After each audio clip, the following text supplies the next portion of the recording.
রামিসা হত্যারও বেশ কিছুদিন আগে শুট করেছিলাম। কনসেপ্ট আমরা 12 তারিখে রেডি করে প্রোডিউসারকে দিয়ে দিই, থ্যাঙ্কস টু আজওয়াদ অ্যাকসেপ্ট করার জন্য। 14 তারিখে আমরা মূলত শুটটা করি আর কি। আরো শর্ট ফিল্ম ডিরেক্ট করছি, বাট কোনোটার মধ্যে আমি ছিলাম না। সো আমি আসি এরকম একটা শর্ট ফিল্ম, এটা প্রথম আমার ডিরেক্ট করা। 24 এই যে আমরা টাইটেলটা দিছি, এটার অর্থ হচ্ছে ভিকটিম বা যা হয়েছে সে যেন তার জাস্টিসটা 24 ঘন্টার মধ্যে পেয়েছে। টু বি অনেস্ট, আমার কাছে যখন আমি কনসেপ্টটা রেডি করতেছিলাম, আমার কাছে লিটারালি মনে হচ্ছিল যে মানে এটা মনে ইজি হবে। চিন্তা করার সময় অনেক কিছু চিন্তা করা যায়, বাট যখন এটা বানাইতে যাই ইটস নট দ্যাট ইজি। ফার্স্টে আমি ভাবি যে আমার বাসার গ্যারেজে কনস্ট্রাকশনের মতো একটা সাইড আছে যেখানে আমরা চাইলে সিনগুলো নিতে পারবো, কিন্তু আমার বাসা কেয়ারটেকার থেকে শুরু করে কেউ এটাকে পজিটিভলি নেয় না এবং আমাদেরকে শুটটা করতে দেয় না। কনস্ট্রাকশন বিল্ডিং খুঁজে বের করি এবং তাদেরকে কনভিন্স করার ট্রাই করি যে আমরা এখানে এরকম একটা সিন নিতে চাচ্ছি, আপনারা আমাদেরকে সিন নিতে দিবেন কিনা।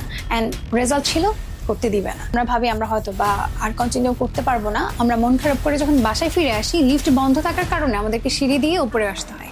এর মাঝে আমরা দেখি যে আমাদের বিল্ডিং এর একটা ফ্ল্যাটে কনস্ট্রাকশনের কাজ চলতেছে। ওখানে ফ্ল্যাটের যে ওনার ছিলেন, যে ভাইয়াটা, উনি মূলত ফ্ল্যাটটাকে ঘুরে ঘুরে দেখছিলেন কই কি কাজ করাবে।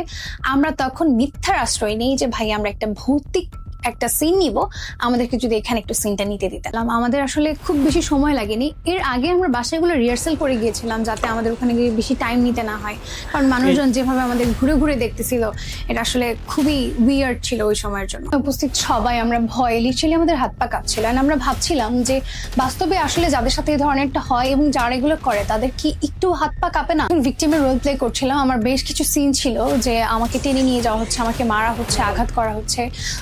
এগুলো ম্যাক্সিমাম ক্ষেত্রে আমি সত্যিই ব্যথা পেয়েছি। যেমন আমার হাতের এদিক দিয়ে একদম ছিঁড়ে গিয়েছিল।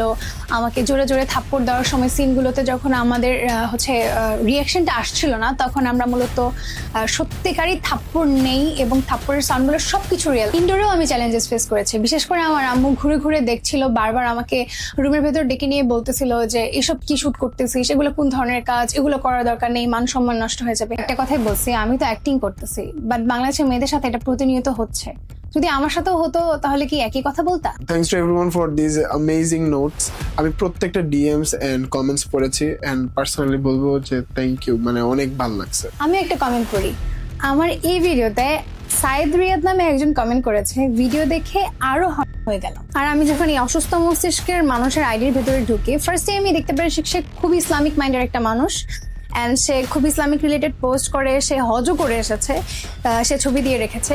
কিন্তু এই মানুষটাই আমার এই ভিডিও দেখে নাকি হয়ে গেছে, সে কমেন্টে লিখেছে। এন্ড আমি এই টাইপের ছেলেদেরকে ডেডিকেট করে এই কন্টেন্টটা বানাইছি। প্রধানমন্ত্রী রিসেন্টলি বলেছেন যে রামিসা হত্যাকারী যে ধর্ষক রয়েছে তাকে 1 মাসের মধ্যেই মৃত্যুদণ্ড দেওয়া হবে। তবে রামিসা হত্যাকারী ছাড়াও আমাদের আশেপাশে এই ধরনের আরো অনেক রেপিস্ট রয়েছে। রিসেন্টলি আমরা দেখেছি অনেক রেপের নিউজ। সবার কি বিচার হবে আর আমরা কি আসলেই সেফ?